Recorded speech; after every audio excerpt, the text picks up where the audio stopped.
Muy buenos dias y bienvenue. Hi everybody, how's it going? Welcome to D4. This is the show where each week we take a deep dive into one, sometimes two, specific character builds for Dungeons & Dragons 5e. We crunch numbers about them, we theorycraft about them, not with the intent to tell you the right way or the best way to play a character necessarily, but to explore one potential way to build and play a character with the hopes of creating something that is both powerful but also really fun to play. So if you enjoy creating characters for D&D almost as much as you enjoy playing the actual game itself, or if you're just looking for tips or ideas on a particular character that you're thinking about playing, then welcome home.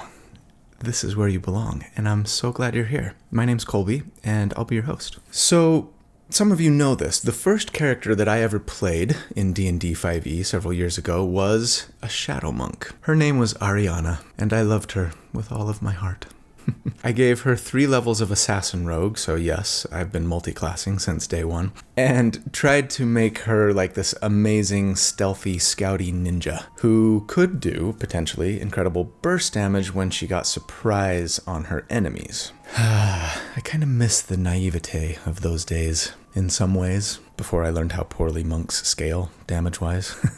See, in the group of friends that I play with, and I don't think any of them would necessarily disagree with this statement here, I'm kind of the only one who really tries to go all in on optimizing a character.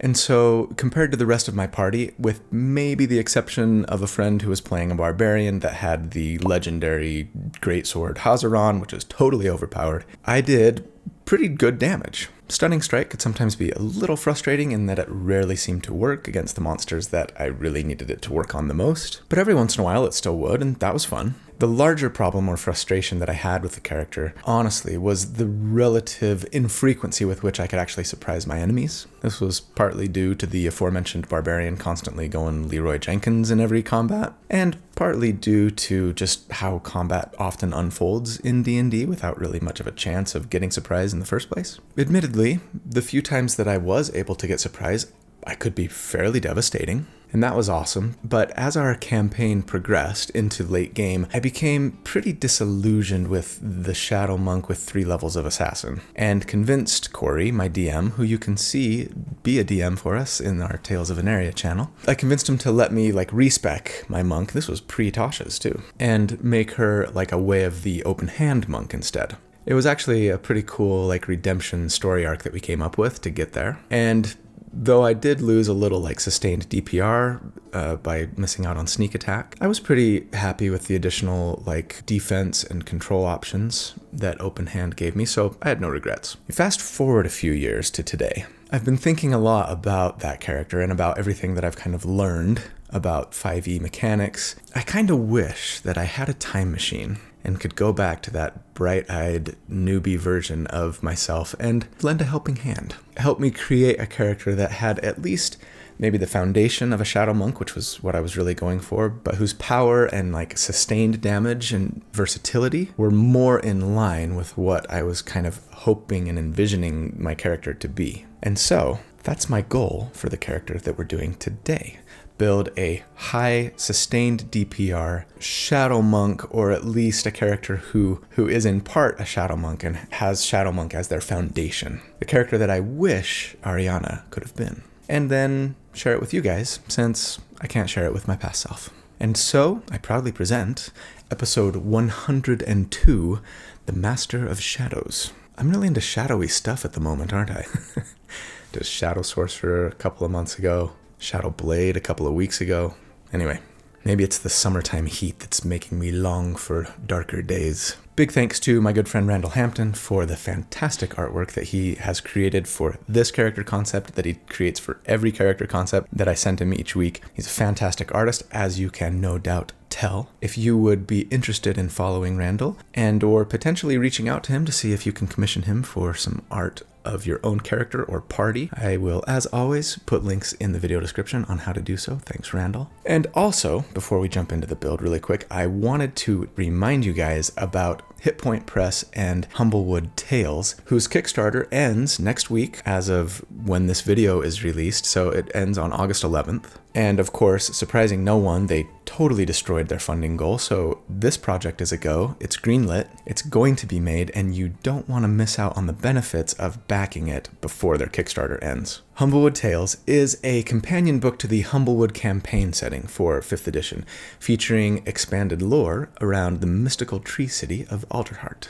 The book includes 5 new Humblewood adventures for levels 3 through 8, where you will encounter pirate mercenaries, face off against a slime king, take on the amaranthine Kren in a nightmarish dreamscape, and so much more. Humblewood Tales is going to be available as a book, a box set, and a Kickstarter exclusive collector's edition. It has over 200 pages of new content that's fully compatible with all of your 5e games, including pre-made characters, a full bestiary, tons of new magic items, and more. So, whether you're familiar with Humblewood and have played in the setting before, or you're just looking to jump into the setting for the first time because it looks fun and cute, because it totally does, it's so adorable, you would be well served by backing this Kickstarter. So, please, check them out. Go to d4.humblewoodtales.com. I'm going to put that link in the video description, of course, and I would appreciate it if you use that link so that they'll know that I sent you. Like I said, they've already reached their funding goal, but they do have some really fantastic stretch goals that are still waiting and available. So go back them, help them hit those stretch goals, and get all the juicy perks and benefits from doing so. Again, you won't regret it. Huge thanks to Hit Point Press. Congrats on getting your project funded. Can't wait to see the results. And let's jump into the build. All right, at level 1. For our starting class, we are going to start off this character as a monk. I do want to include like a little caveat here. The reason I didn't call the video the Shadow Monk, as I've sort of hinted at, is that while Shadow Monk is where we're going to start and provides the foundation for the character, by the end of the build, they actually end up with fewer levels in monk than another class, and we'll kind of get into why later. But yes, at level 1, we're starting as a monk, so maybe when we first meet our character, they are perhaps studying in a monastery, but maybe it's one that's a little bit less be at one with yourself and inner peace, and a little more, mercy does not exist in this dojo, does it? No, sensei. Might be kind of that kind of place. I mean, of course, it doesn't have to be like this super mean or aggressive kind of thing. It doesn't have to be Cobra Kai. But it might at least be a place, I think, that teaches their students how to accomplish their goals, and maybe even high-minded goals, but using the arts of subterfuge, stealth, and shadow.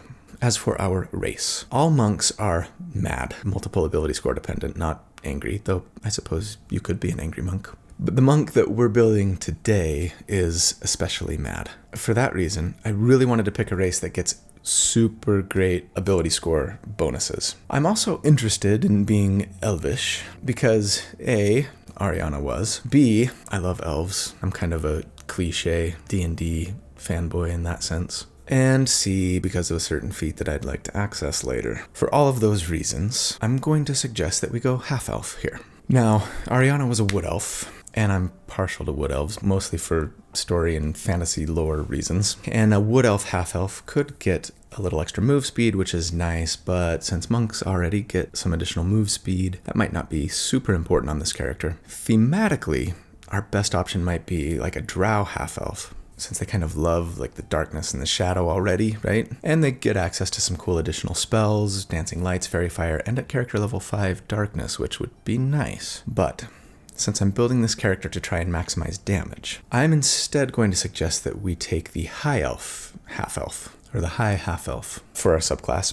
which is actually something that I've never done in a build before. Because high half-elves can forego gaining proficiency in 2 skills and instead take the high elves weapon training feature, which gives us proficiency in the long and short swords and the long and short bows. Now, monks already have proficiency in the short bow and short sword, but not the longer versions, and we want to use a long sword on this character, as we'll discuss later. Using a different weapon instead, like a quarterstaff, wouldn't be a huge blow to our damage, but I'm trying to eke out every last point of damage possible, so we're going for the longsword. As for our ability scores, I assume that we're going with the point buy method as always, and so I'm going to recommend going with a 15 dexterity, taking our +2 bonus there, a 15 charisma, taking our +1 bonus there, a 13 wisdom, and taking our second +1 bonus that half-elves get there, and a 12 constitution. Like I said, we're super mad, but being a half-elf does help out quite a bit. Now, quickly, starting with a 16 charisma isn't strictly necessary, but it's nice. If you instead wanted to drop that to a 14 and put more points into either wisdom or constitution,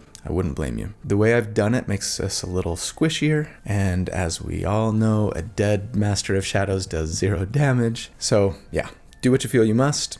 I'm prioritizing damage on this character, so we're going to take charisma to a 16. I like glass cannons, what can I say? As for our equipment, I'm going to recommend going the gold buy method as usual and picking up a longsword, and that's really all we need. One great thing about being a monk is you don't really need a lot of equipment. Although we're proficient with that longsword, we won't actually be using it until next level, so maybe grab a quarterstaff or something as well to tide you over. And then, whatever other traveling necessities you might have, or feel free to loan the rest of your money to your favorite party member at a low interest rate. As a monk, at level 1, we get the unarmored defense feature, which tells us that so long as we're not wearing armor or using a shield, our armor class equals our dexterity modifier plus our wisdom modifier, plus 10, of course, which means that we currently have a 15 AC. Not great, but not horrid. And we also get martial arts. With martial arts, we're told that, again, so long as we're not wearing armor or using a shield, and we're wielding only monk weapons, which are short swords and any simple weapon that doesn't have the two-handed or heavy property. More on that in a second. We can use dexterity instead of strength for our attack and damage rolls of our unarmed strikes and our monk weapon attacks, even if the weapon doesn't have the finesse property. Also, we can use a d4 for our unarmed strike damage instead of just 1 damage plus our modifier, and that scales with monk levels. And when we take the attack action, we can make an unarmed strike as a bonus action. So right off the bat, we can make 2 attacks per turn and add our dexterity modifier to the damage on both without needing a feat or a fighting style to do it,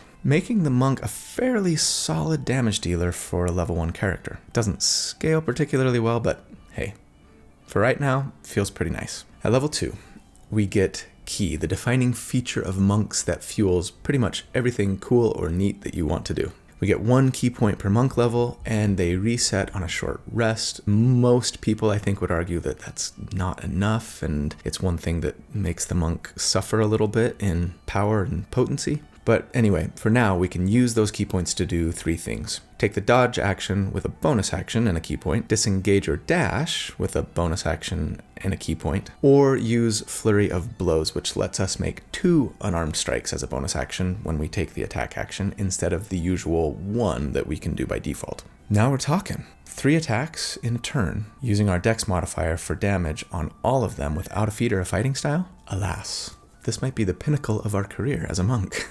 And we only have 2 key points, so it's not like it's sustainable or anything, but hey, we are relatively strong at the moment. We also, at Monk 2, get the aforementioned increased monk move speed here with the unarmored movement feature. It gives us 10 additional move speed, yes, so long as we're not wearing armor or using a shield. And, 40 feet of move speed, nothing to sneeze at. Importantly, as well, thanks to Tasha's Cauldron of Everything, monks get the dedicated weapon feature at level 2, which tells us that at the end of a rest, we can touch a weapon, focus our key, and make that weapon a monk weapon so long as we are proficient with it, and it doesn't have the heavy or special properties. Thus, since we're proficient with longswords and they are neither heavy nor special, just versatile, we can use a longsword as a monk weapon. And since it is versatile, we can use 2 hands to make an attack with it, letting our damage die for that attack be a d10. There's no prohibition against using 2 hands to make an attack. It just can't be listed as a 2-handed weapon. Admittedly, for me, whenever I play a monk,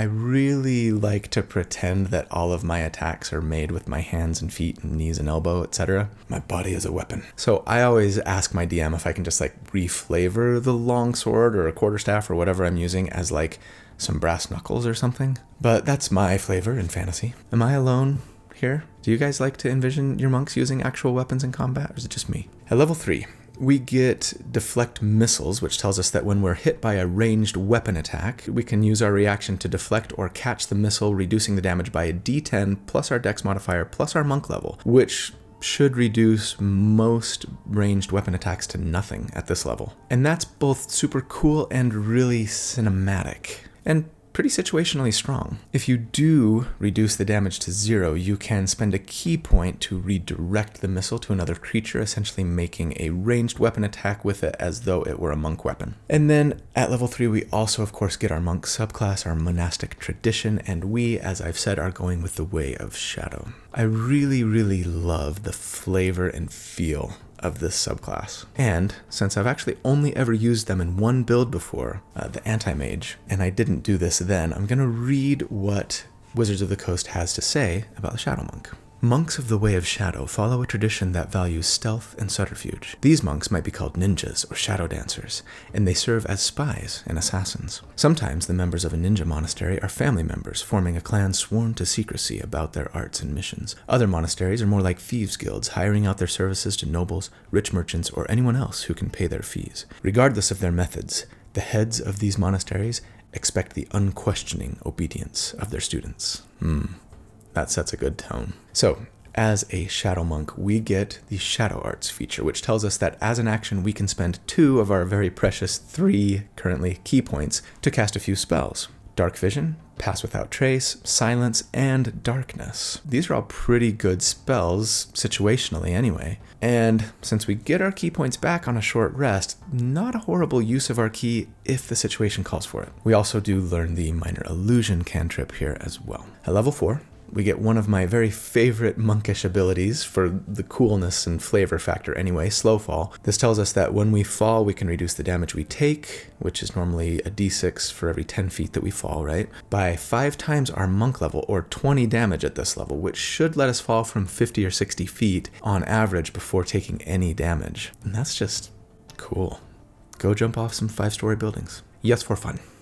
We also get our first ability score increase or feat, and yeah, you saw this coming, I want Elven Accuracy. It lets us bump, in our case, our dexterity by 1, giving us an 18 now, which feels great, but also tells us that if we have advantage when we make an attack with dexterity or intelligence or wisdom or charisma, we essentially get to roll 3 d20s instead of 2. Now, we don't currently have anything that gives us reliable advantage. I'm seriously hoping that you have a party member who's regularly casting Fairy Fire or knocking enemies prone or doing something else to give you advantage. But there will be things that we do later on with this character to give ourselves advantage, at least some of the time. And since it's a half feat and I kind of wanted to go half elf anyway for the ability score increases, it really feels to me like a perfect fit here. At level 5, we get extra attack, and so that means, we now get 2 attacks with our action and 2 more attacks with our bonus action so long as we have the key for it. And 4 attacks on a turn at level 5 is really quite good. More attacks than any character can do outside of a level 11 fighter who has a weaponized bonus action, or action surge up, I suppose.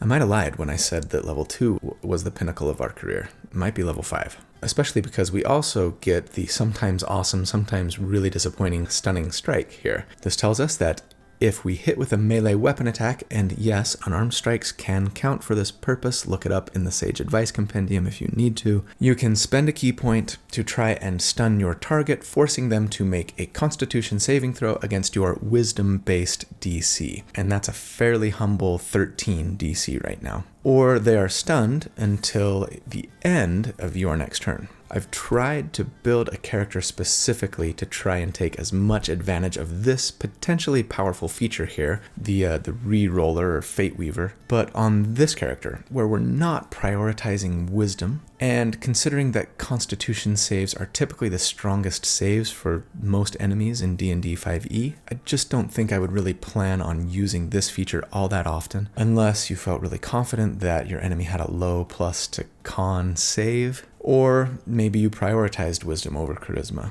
or you had a friend with the Silvery Barb spell available, or Bane active or something, right? Importantly as well, at level 5 here, our unarmed strikes scale up to a 1d6. But at level 6, with our extra attack secured, and a little scaling on our unarmed strike as well, and a few key points under our belt, I think it's time to take levels in a different class. See, our Shadow Monk has come upon an artifact, maybe a ring, or an urn, or a statue, or perhaps even, yes, a magic lamp. Was this artifact in the halls of your monastery, revered by those who follow the way of shadow? The legendary Urn of Whispering Warriors. Someone broke that.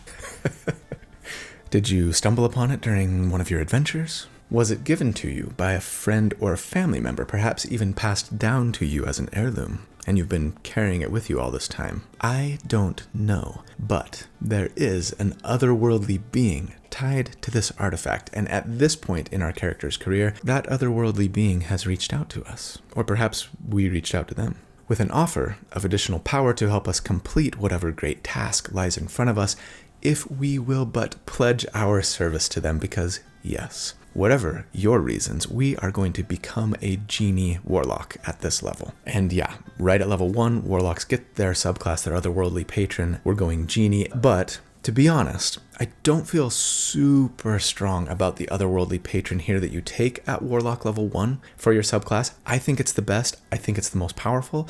It's going to do a lot for us. There's some really fantastic features, but you could totally go fiend or undead or archfey. If you prefer, I think we'd get a little less damage, and I don't think the abilities that those subclasses get are as good, but I'm more here for the spells than anything. And Genie is probably my favorite warlock subclass, I think, personally, despite the fact that I might have used Hexblade a tad bit more, just a tad. But yeah, the additional damage that Genie Warlock provides isn't anything monumental. So first up, as a Genie Warlock, we have to choose our Genie kind. And yeah, I'm going to recommend, as I usually do, going with the Tao, which is affiliated with the element of Earth. Again, this I don't think is super important necessarily. So if you'd rather go with a Genie or a Freedy or Marid? I don't know. Go ahead. You do get access to some additional spells based on which kind you choose, but I'm not actually planning on making use of any of them in combat, really. What I do care a little bit more about here comes from the Genie's Vessel feature, which tells us that once per turn, when you hit with an attack roll, you can deal additional damage equal to your proficiency bonus, and the damage type is associated with our Genie kind. Tao gets to do bludgeoning damage here, and magical bludgeoning damage is much less often resisted by enemies than thunder, fire, or cold damage, and there's less immunity to it as well. Also, with Genie's Vessel, we can magically vanish into our vessel once per long rest for a number of hours equal to twice our proficiency bonus. It's a 20 by 20 cylinder inside, meaning you can store all kinds of stuff in there, sort of like a free bag of holding, but that you can only access once per day. And it's a nice place for a short rest for us currently, as well as just cool.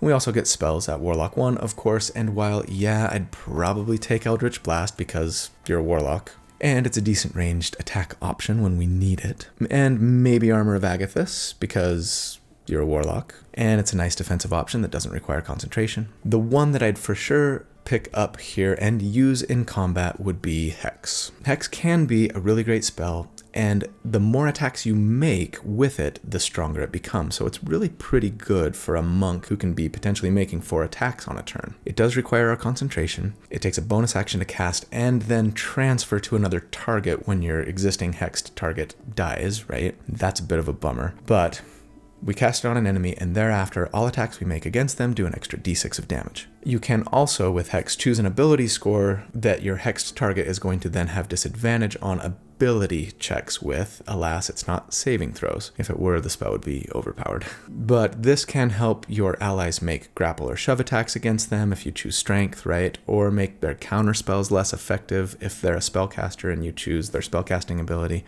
etc. All right. At level 6, it's time for our first damage report, and let's discuss what combat looks for us right now. It's pretty straightforward. I'm assuming that on round 1, we'd cast Hex on our enemy with our bonus action, then make a couple of longsword attacks. If the enemy is likely to die before your next turn, don't bother with Hex. But assuming that they're a tougher target, this means that on round 2, we'd make 2 longsword attacks and then 2 unarmed strikes against them with a key point, meaning that we would do 2d10 plus 6d6 plus 19 thanks to our dex modifier and our Genie's Wrath that we get once per turn. That's of course the total if all 4 of our attacks were to land, and that's pretty nice. When your target dies, use a bonus action to transfer Hex to the next target, unless they're all super squishy, right? And just continue pummeling. Yeah, it's a bummer to constantly be using your bonus action to transfer that hex, but considering that we only have 5 key points at the moment anyway, we're unlikely to be able to use Flurry of Blows every single turn for combat regardless, unless you tend to get a short rest after every combat encounter at your table. So I don't feel too bad about giving up that bonus action. The best thing in the world right now for this character would be to have advantage somehow, especially since we have Elven Accuracy. So we're going to work on that later. Here's hoping that one of your allies is doing something to give you advantage. Assuming that we don't, but then attacking as per everything that I've just said against an enemy with a 10 armor class, we would on average do 48 damage per round. And against an enemy with a 15 armor class, it would be 36 DPR. And that's pretty solid damage. It puts us like middle of the pack of tier 1 compared to other sustained DPR builds that I've done to date. Check the video description to see those graphs and spreadsheets. Now granted, this damage comes with a couple of grains of salt in that you only have 1 Warlock spell slot currently. Even though it also resets on a short rest, you're often giving up your bonus action to transfer Hex and you only have 5 key points. I feel confident that you could do this damage for, say, an entire combat encounter versus like a big bad, a boss fight, and that has been like my minimum requirement for other sustained DPR builds. But yeah, it is a little less sustainable than other builds, no question. But also, that said, to be fair, plenty of my sustained DPR builds come with grains of salt. So I'm not going to lose a lot of sleep over this when I haven't lost much sleep for others that function similarly, right? At level 7, we would be a Warlock 2, and we get first up our second spell slot per short rest. That's really nice. And of course, Warlock Invocations, and I love Warlock Invocations. We get 2 for now. And I think I'd probably take Eldritch Mind, which gives us advantage on our concentration checks. And, you know, since we don't have Constitution saving throw proficiency, this is going to be a nice help when we are concentrating on spells, which will probably be most of the time, so long as we have the spell slots for it. I'd also grab Devil's Sight here, which lets us see even in magical darkness. And as a master of shadows, being able to see in any kind of darkness felt super important to me, but also we will make use of this tactically because yes, at level 8, we'd be a Warlock 3, and that means we get second level Warlock spells, and while I'd be sure to grab like Misty Step and maybe Hold Person, the one that I would plan on using in combat sometimes is going to be the Darkness spell. Now, yes, we did have access to this spell as a Shadow Monk at level 3 with use of our key points, and so we could have started using this tactic that I'm about to discuss last level once we got Devil's Sight, if we had the key points to spend. Anyway, you're familiar with this tactic, and it's not without its drawbacks. But yes, with Darkness, you cast the spell as an action, and then magical darkness radiates 15 feet in every direction from the point that you cast it on. I typically like to cast it on my person or something that I'm wearing, and then so long as enemies can't see in that magical darkness, most of them won't be able to. And since we can, thanks to Devil's Sight, we'd have advantage on our attacks against them, and they'd have disadvantage on attacks against us. Now, this, of course, can present problems for not only your enemies, but also your allies in combat. So you're definitely going to want to use this tactic with caution. Talk about it with your party members, because yeah, anything that your friends are trying to do that require them to see their target, most commonly spells, but there are plenty of other things as well, they won't be able to do if the target is in your bubble of darkness and they don't also have Devil's Sight or something else that would let them see, right? This might even include healing you or buffing you. Now, the good news is if your ally tries to attack an enemy in the darkness, they should be able to do so without disadvantage, since the enemy can't see them either, and thus they'd have advantage on the attack, but since they can't see the enemy, they'd have disadvantage. Those things cancel each other out, and they would just make the attack as normal. Still, I don't really love relying on this tactic a lot. Having played a character in-game who did for several levels, you know, after a few levels, I started getting really hungry for a different way to get advantage every turn. It's effective, but it can be annoying, both for your allies, but also for your DM. And also, here's the thing. The damage that we get from using Hex as our concentration actually makes Hex a better spell, at least at lower to middling enemy armor classes. So when I crunch numbers going forward, I'm actually going to assume that we are using Hex at lower ACs and then switching to Darkness at higher enemy ACs for advantage, once the benefit from advantage outweighs the extra damage from Hex. And I'm going to indicate on the spreadsheet with a purple shaded cell at which point you'd want to swap.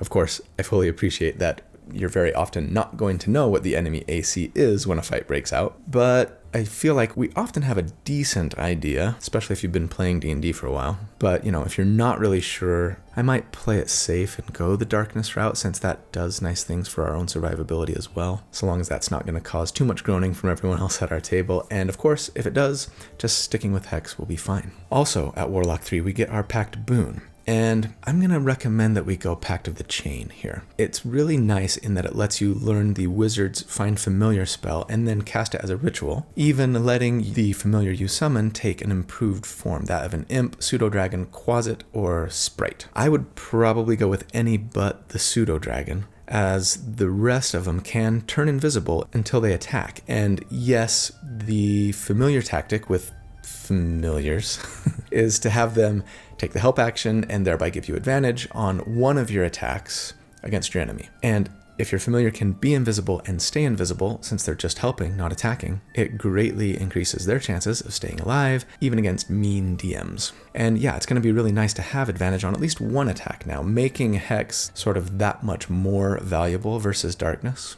Right? At level 9, we would be a Warlock 4, and that means another ability score increase for feat. And yeah, I'm going to bump Dex, cap it at 20. It improves our attacks, our armor class, our initiative, our saving throws, and a bunch of great skills. To me, it's a no-brainer. But for our level 9 damage report, then, things have changed a little bit since last check. We're now using either our familiar on one of our attacks per turn, or Darkness on every turn for Elven Accuracy super advantage against higher enemy armor classes, anyway, with Darkness. And we've capped our Dexterity score to make us as agile as we can possibly be. And thus, against an enemy with a 10 armor class, we would do 57 damage per round. And against an enemy with a 16 armor class, it would be 47 DPR. Compared to other DPR builds that I've done to date at this level, we've slipped a little bit now. We're more kind of in the range of lower tier 1, upper tier 2. And to be honest with you, that's a little better than I thought we'd be, so I'm feeling pretty good. We are still mostly a monk after all. Just in case you're curious, you would be better off with Darkness versus Hex at an enemy AC of 19 and higher. So yeah,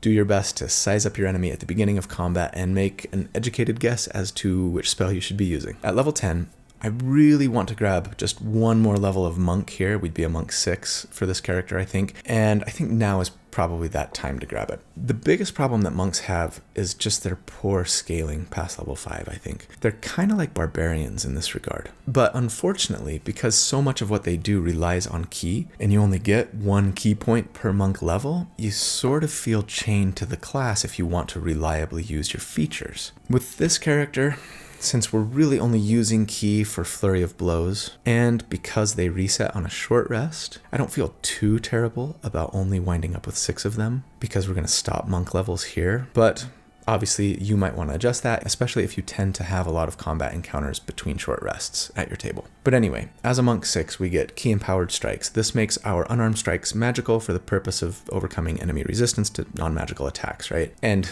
yeah, if you need this sooner because you're running into this at your table a lot, go ahead and grab it earlier. I am really hoping that you can find a magic item that will make your unarmed strikes both magical and more powerful, but yeah, do what you gotta do. We also, at level 6, get Shadow Step, and I just really couldn't imagine being like a master of shadows without this ability. It's my favorite Shadow Monk ability, I think. So with Shadow Step, when you're in dim light or darkness, as a bonus action, you can teleport up to 60 feet to an unoccupied space you can see that's also in dim light or darkness. After that, the next attack that you make on this turn is made with advantage. Now, admittedly, this doesn't do a ton for our sustained DPR, or at least it's not going to show up on the spreadsheet, but it's just so cool and flavorful. It makes me feel like Nightcrawler, just bamfing all over the battlefield, right? Especially because we probably have Misty Step now too. Now, there's no limit to how often you can use Shadow Step, which is awesome. You're just limited by the lighting. And yeah, there is some nice synergy here with Darkness and Devil's Sight too, right? I mean, maybe there's a patch of dim light close to where you're standing, but the area that you want to get to is covered in bright light, or vice versa.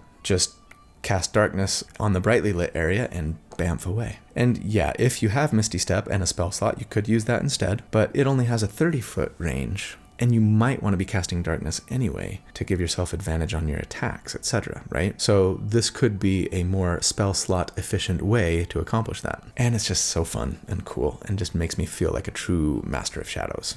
But yeah, at level 11, I think I'm going back to Warlock and just staying there for the rest of this character's career. I'm mostly doing it for the better spells and spell slots, as we'll get into, but there are some other nice Warlocky benefits that we get along the way, too. So as a Warlock 5, we get our third invocation. There are a lot of good ones. Things to buff your familiar, ways to buff yourself. Thematically, one with shadows is definitely worth considering, if for no other reason than it says shadows in the name. But it would just let you go invisible if you're in dim light or darkness, but then it cancels as soon as you move, take an action, or a reaction. So it's not super useful.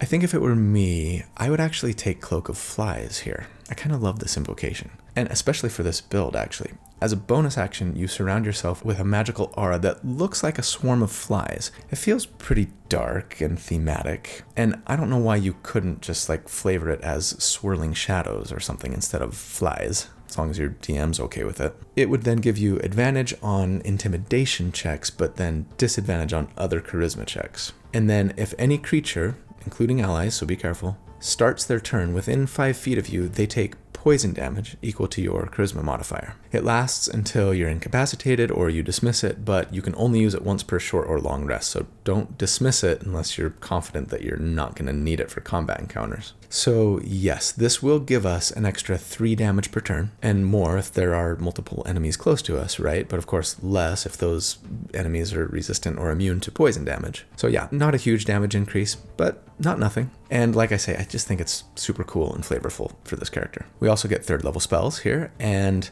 yeah, Counterspell, Dispel Magic, Fear, Fly, Hypnotic Pattern, etc., etc. Lots of good ones, but there are 2 that I want to highlight here that I would plan on using going forward to replace the other 2 spells that we've potentially been using our concentration for, Hex and Darkness, right? And they are Spirit Shroud and Summon Fae. Spirit Shroud is easy. It's sort of a souped up hex, right? You cast it again with a bonus action, use your concentration, but then going forward, any attack you make against a target within 10 feet of you takes an extra d8 of damage. It's cold, necrotic, or radiant. You choose when you cast the spell. That's really nice, but then you get the added benefits too of a creature you hit not being able to heal until your next turn, and any creature within 10 feet of you of your choice has their move speed reduced by 10 feet. Best of all, this spell scales by another d8 of damage for every 2 levels higher you upcast it. So, not until a 5th level spell currently. There's a nice little damage bump. It brings some added debuffing, and best of all, is cast on ourselves, not our target, meaning we just do that extra damage to anything we hit without needing to use a bonus action to transfer it to another target, right? I love, love, love this spell.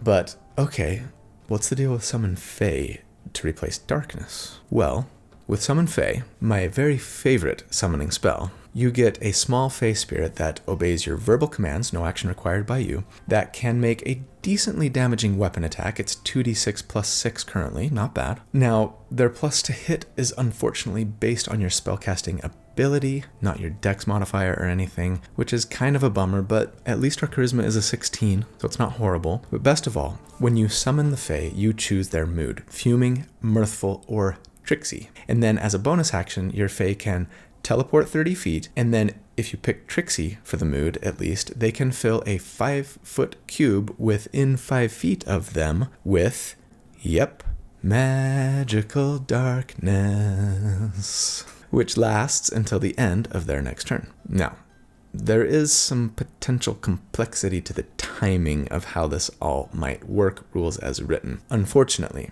the Fae spirit shares your initiative, but they take their turn immediately after yours, meaning that the enemy they covered in magical darkness might simply just move out of it before you get a chance to attack them with your super advantage, thanks to Devil Sight and Elven Accuracy. If you can, convince your DM to let the Fae, share your initiative, but go right before you if you want. That's the easiest and best solution to this potential problem. If you can convince them to let your Fae use the ready action to ready a bonus action instead of their action, then, they could make an attack and like ready their phase step darkness combo to be used like right before your next turn or something. Neither of these work rules is written. So for the rest of us, we just need to have the Fey Spirit put the darkness on our current target that we're standing next to, right? And hope that the target decides to stay put rather than move away from us, triggering a super advantage opportunity attack from us if they did. Regardless of how it ends up working, it's pretty good for us. But yeah, ideally you'd get a full round of combat against that creature in the darkness. That's what I'm going to assume going forward when I crunch numbers,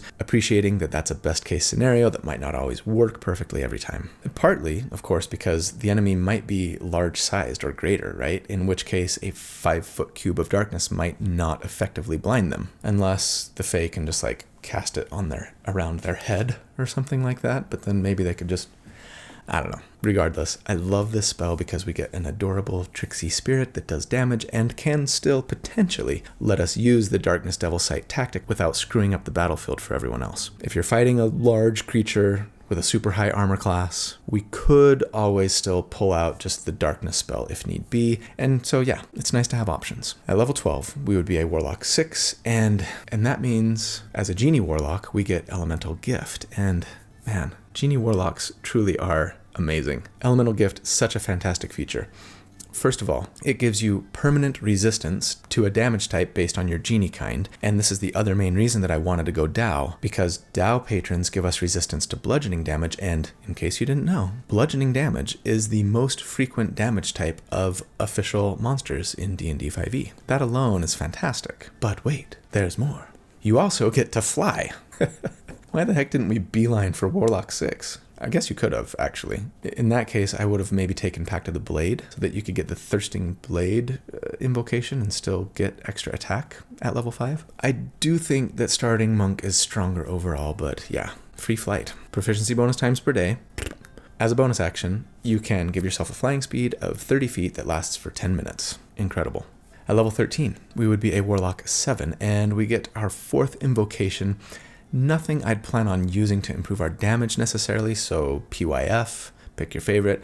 I mean, Tomb of Levistus, Gift of the Ever-Living Ones, Fiendish Vigor, One with the Shadows, lots of good options. We also do get 4th level spells, and also lots of good options. I think for sure I'd pick up Dimension Door for a big teleport that also lets you bring a friend, but I would also make sure to pick up Shadow of Moil here. Shadow of Moil lets you, with your concentration, cover yourself in flame-like shadows, very thematically fitting, but these shadows cause you to become heavily obscured, which means that you effectively cannot be seen by anything that doesn't have a way to see into heavily obscured areas, meaning we no longer need the darkness spell ever, really, unless we're using it to shadow step, right? Also, with Shadow of Moil, you have resistance to radiant damage, so now resistance to radiant and bludgeoning if we're using the spell, and anything within 10 feet of you that hits you with an attack gets to take 2d8 necrotic damage for their trouble as your shadows lash out at that enemy. Totally awesome. Perhaps most importantly for us at this level, our summoned Fae now gets to make 2 attacks per turn, since they get to make a number of attacks equal to half the spell level at which we cast the spell, and as a Warlock, we only have 4th level spell slots, right? This means that we are always going to use our summoned Fae even over Spirit Shroud, at least if the enemy is medium sized or smaller and we can take advantage of that Darkness Devil Sight tactic. For our level 13 damage report then, we've picked up a little extra damage in the form of either Spirit Shroud versus larger and lower enemy armor class targets, or Summon Fae if the enemy is like medium size or smaller. I'm going to assume that they are here, of course. And we also got a little bump from Cloak of Flies, and then just a lot of fun utility, mobility, and defensive options as well. So against an enemy with a 10 armor class here, we would do 74 DPR, and against an enemy with a 17 armor class, it would be 71 damage per round. And just in case you're curious, if you were fighting large creatures or larger and the tricksy phase darkness wouldn't necessarily give you advantage, the point at which you would use Shadow of Moil instead of Spirit Shroud is an enemy AC of 21 or higher. So almost never really, although I mean we are level 13 now, so maybe it'd be more than I think. Compared to other sustained DPR builds at this level, we're pretty just kind of solidly upper tier 2 now, which is still super good, and we are chock full of flavor and mobility. At level 14, we would be a Warlock 8, and we get another ability score increase or feat. And I think I would bump Charisma and take it to an 18, but this is far from a no-brainer decision. It's definitely the best way to increase our damage, since it helps both our Cloak of Flies and our Summon Phase hit chance, but it's a pretty small bump. And we could definitely benefit from, say, more Wisdom for a better armor class, among other things, or more Constitution for more hit points and better saving throws, of course, or for that matter, even Resilient Constitution for saving throw proficiency, and thus better concentration checks, right? Since I'm focused on damage, I'm going to go Charisma, but feel free to shore up your defenses if you prefer. At level 15, we'd be a Warlock 9, and we get a 5th invocation. I'm again going to say pick your favorite. I think I might take Ascendant Step at this level, which has a prerequisite of being a 9th level Warlock. It lets you cast Levitate on yourself at will without spending a spell slot. And that's not necessarily amazing, but it's pretty cool and will be super useful when you need it. Or even when you don't, just levitate around the battlefield all the time to strike fear into your enemy's heart, to give you an added aura of mystery. We also get 5th level spells now, and also PYF. There's some really great ones, including Hold Monster and Synaptic Static, but I'm probably using my spell slots in combat here for either Summon Fae or, of course, to cast Spirit Shroud, because now Spirit Shroud would bump up to 2d8 damage on every single attack. And yeah, when you're making 4 attacks in a turn, that's a lot of extra damage. I love it. At level 16, there is an argument to be made here for going back to Monk. First off, you'd get more key points. We could always use more key points. Second, we'd get Evasion, which is pretty useful against fireballs and the like. And finally, we'd get another ability score increase or feat when we hit level 17, which is where my build ends, which means a better charisma score for me, and that means more damage. That would actually be a better way to increase our damage than sticking with Warlock. But the damage increase would be so slight that giving up the really amazing things we get by sticking with Warlock just made it too much to sacrifice, even for me, a slave to the spreadsheet. Go ahead, go back to Monk if you really just have to have as much damage as possible and get a couple more key points. But for the rest of us, yeah, we're gonna be a Warlock 10. And Genie Warlock level 10 gives us Sanctuary Vessel, and it's just such a fantastic utility and support feature. Now, when you enter your magic lamp or ring, you can take 5 more friends with you. And if you all stay in there for simply 10 minutes, you all get to enjoy the benefit of a short rest and recover additional hit points if you spend hit dice equal to your proficiency bonus. I mean, for a character who depends so much on short rests, having like a souped up catnap spell once per day for free for your entire party is just so good. And finally, for us, at level 17, we'd be a Warlock 11, and that means we get a 3rd spell slot, 3 5th level spell slots every short rest. That alone is incredible, but then we also get our first Mystic Arcanum, which means we can cast a 6th level Warlock spell once per day. Keep in mind there's no spell slot that we're using for this, so we can't use it to like upcast Summon Fae or anything, which actually bums me out because then our Fae would get 3 attacks on a turn. But anyway, while there are plenty of great options to choose from here for the Mystic Arcanum, I have a hard time imagining taking anything other than Mass Suggestion, since it doesn't require concentration, but when we cast the spell, any enemy within 60 feet of us who fails their wisdom save against it has to basically do what you tell them to for 24 hours, so long as it sounds reasonable and won't obviously harm them. Having access to this, another spell slot, and the Sanctuary Vessel feature just seems so much more powerful to me than a slightly higher charisma score and a couple of key points, you know? For our final damage report then, our Spirit Shroud has scaled nicely to 2d8, making it a little more competitive versus Summon Fae against even medium-sized creatures and smaller, but that's going to depend on the enemy AC, and I'll indicate in the spreadsheet where you would switch that up. Beyond that, we have increased our charisma just a little bit for more damage, but mostly we've picked up a lot of really great utility and control options since our last check. And so, against an enemy AC of 10, at this level we would do 85 DPR, and against an 18 armor class we would do 74 damage per round on average. And even with 2d8 per hit, you would still only be using Spirit Shroud here, only against enemies with an AC of 15 or lower. After that, you're gonna be better off with your Summon Fae, thanks to the advantage that they give. Of course, If the darkness tactic isn't going to work against your target because of their size or whatever else, then yeah, I would just use Spirit Shroud and wouldn't even plan on going like Shadow of Moil. Even getting advantage on all of your attacks is never going to compete with an extra 2d8 damage per attack, according to the numbers. And compared to all other sustained DPR builds that I've done to date at this level, we've slipped a skosh again, finding ourselves kind of in the middle to bottom half even of tier 2. And so, final thoughts. Our tier score, if you take the damage at every enemy armor class that we calculate for at each of the 4 damage reports and average them all together, we get a tier score of 57. Putting them like in the upper half of tier 2, just ahead of the Bladesinger Monk and behind the Infiltrator. So, super solid damage throughout the character's career, and a chance to live our best Shadow Monk-ish genie life? Sign me up.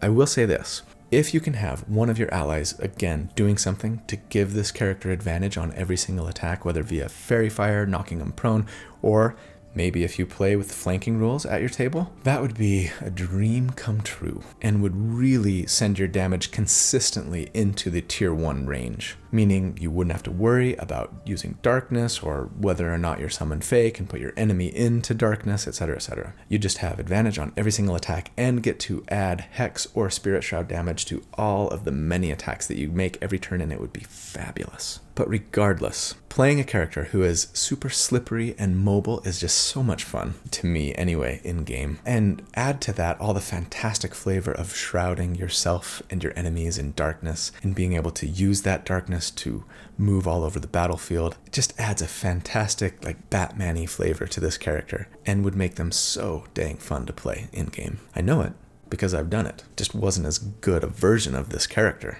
that I did it with. This version of the character is a lot closer to what I imagined playing a Shadow Monk would feel like. Not only thematically, but mechanically and like power-wise. I wish I could go back and teach newbie Colby what I've learned, but maybe I'll just have to settle instead for starting a new campaign with Ariana 2.0. But anyway, that's the build for the week, and I hope you guys enjoyed it. I know I did. I also hope you know how much I love you, because I do. You guys are awesome. Thank you so much for all that you do, for liking and subscribing and commenting. Huge thanks to my channel members for your support especially. I hope that you will check out the other content in the channel if you're not in the habit of doing so. I'd like to think there's a lot of great stuff to see. But more importantly, I hope you have a great week and a great day, and that you be safe and kind and good, and that I see you again very soon. So until then, take care.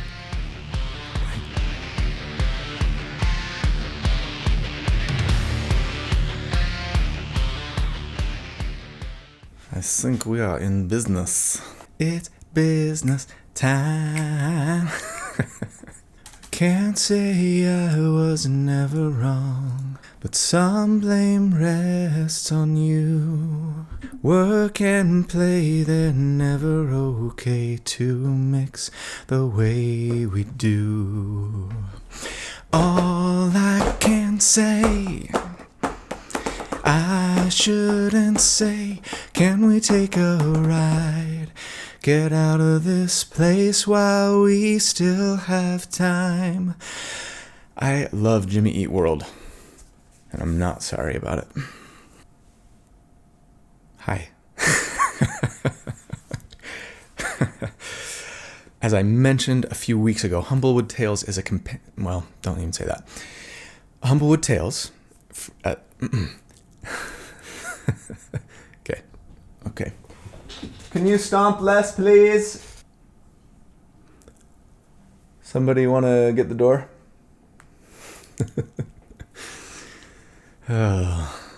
One day, children will be back in school. That'll be nice. Hi. Well, I'm trying to remember a line from it that I'm going to be quoting. It's the urn of something. The Mason. The legendary urn of whispering warriors. That's what it is. I love Jack Black. Okay.